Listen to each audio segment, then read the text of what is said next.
Sayang na laman. Ay, sakit na.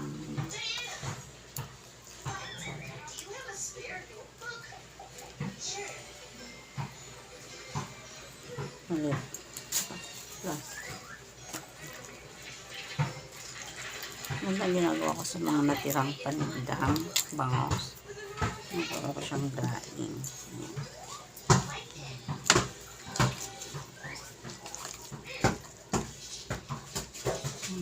Walang sayang. Pagkain ng pusa.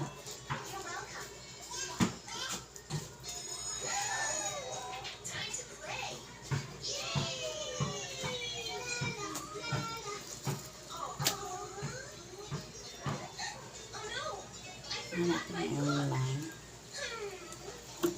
Diba? Hanggang kalma yun. Ilang.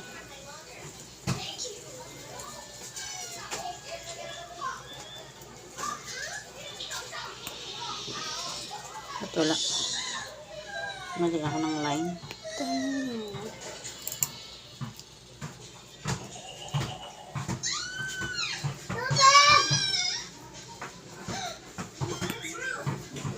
Ayan o. Ayun o. Hindi naman kanina. Hindi magpupunod na magaling magtanggal. Malinaw naman. Ang ganda.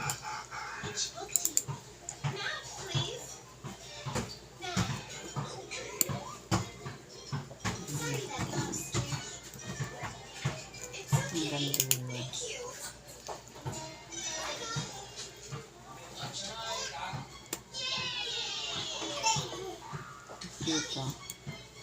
Ito na. Ang ganda.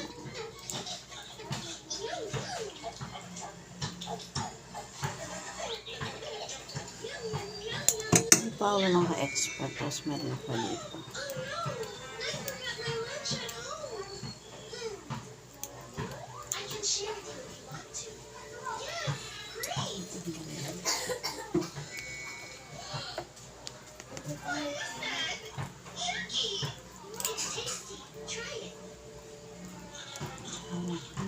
Hindi makuha yung mga makuha yung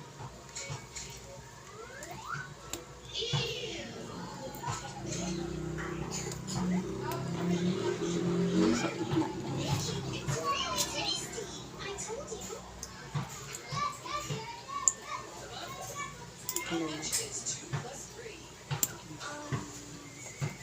Hindi pa naman linyahan mo siya para may daan. Tapos hamak mo siya. Didiin mo siya. Kapag hila. Ang hantang. Alam mo kung saan dudukutin. Bu-voice over ko naman eh.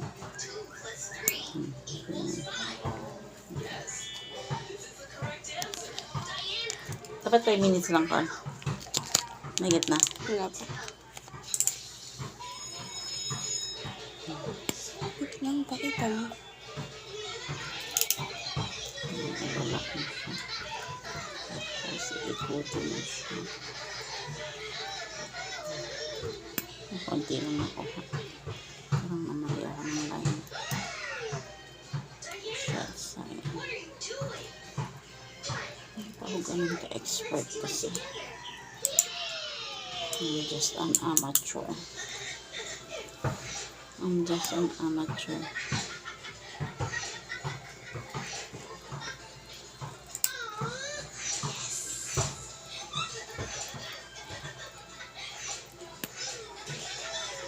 Sabi nila, ang daming nga bungkal na ano.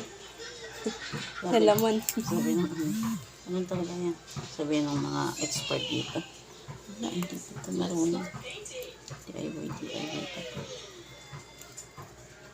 Hindi pa ito, hindi lang ako marunong. So, tanggalin mo yung mga buto mo. Tapos dito. Hanapin mo dito yun. Kunti lang naman yun dito. So,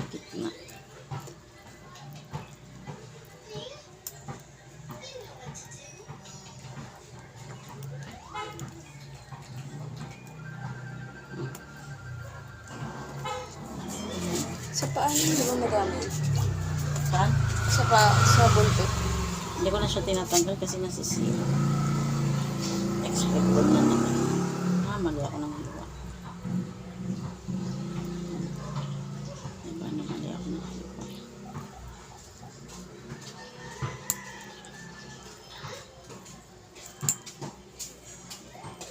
Ang lambot.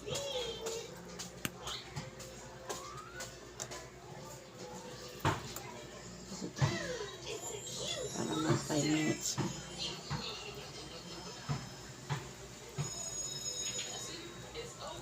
Hindi siya na.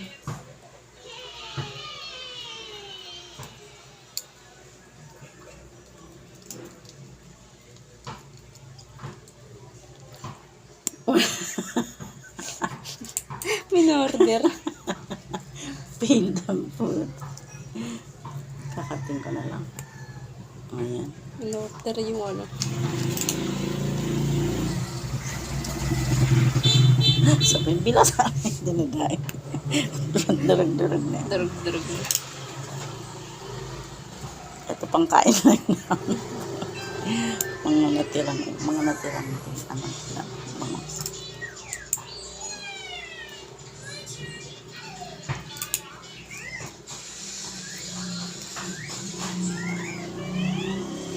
Hindi tayo ululuto ng kanin. Ha? Hindi tayo magkakanin. Nagluto na ako.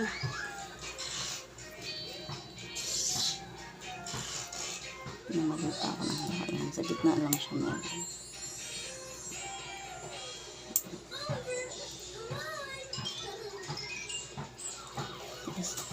Bilis naman.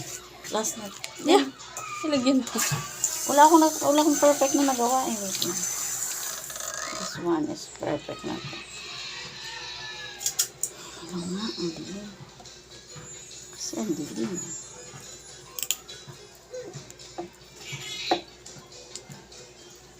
Nahawakan siya para hindi mabunot yung laman. Hawakan mo lang, tapos iikot-ikot mo siyang ganyan. Ang rurupok naman ng ano. Harap na dami.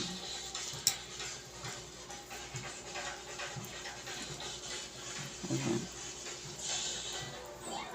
Medyo marami-rami siya.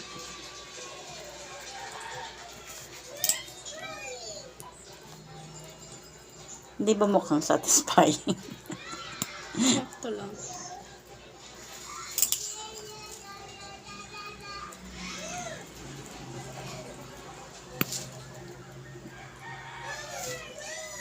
Si Ate Donna nagkukwento ng ginagawa sa kanyang biyanan. Ano daw? Sinichismis siya doon sa katrabaho ng lalaki na may relasyon. Drugs. Ano chinisismis? Nahuli niya pinag-uusapan. Ano sabi? Sumusunod daw siya doon sa nagtagalinis na lalaki. Nagtagalinis na lalaki ng resort. Tapos? Narinig niya. Ano, sumunod na naman. Sumunod daw siya doon natin. Parang pinag-iisipan siya ng hindi maganda. Kasi yung lalaki ang asawa sa abroad din. Mamaya, ganyan kay Carmen, ha? Ano? Ha? Sama din ako galing ng buwan.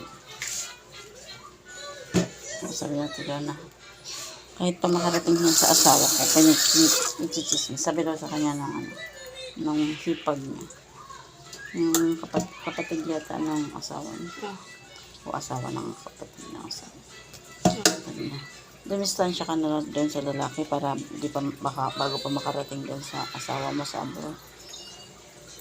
Sabi niya doon, ba't mo ako po sasabihin ngayon, wala ba akong utak? Kaya wala na kami ng yung kapatid mo. Matagal na kami sira. No? Wala na sila. Matagal na pala sila. Hindi na good.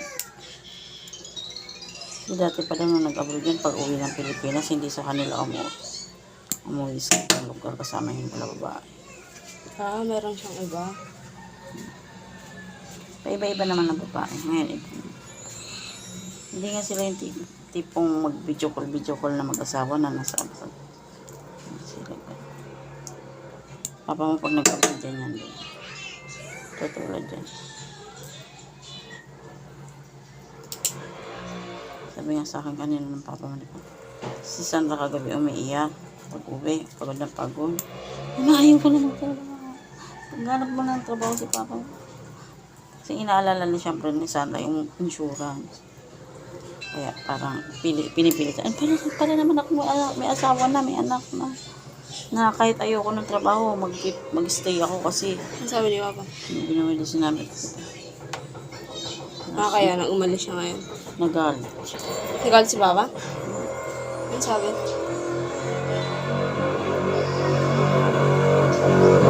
Akala mo naman wala akong ano. Akala mo naman wala akong kinikita, wala akong nangangambag sa bahay. Sabi ko, hindi naman sa ganun. Kailangan.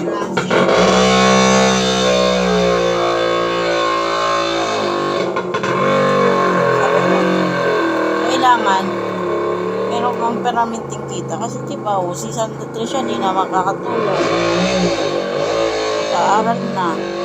Asan siya ngayon? Bumiyahe? Yeah. So, sabi niya ko kahit naman hindi ka di ka na maka-abroad yan, kasi sa edad mo huwag ka na mag-abroad. Hindi, mag-abroad ako. Ay. Kahit saang bansa, kahit hindi sa magagandang bansa, kahit sa Middle East, mag-abroad ako, makalayo lang ako sa'yo. Sabi ko naman siya. Sabi sa'yo? Oo. Tapos sabi ko, halimbawa nga hindi ka na nga maka-abroad kasi nga sa edad mo.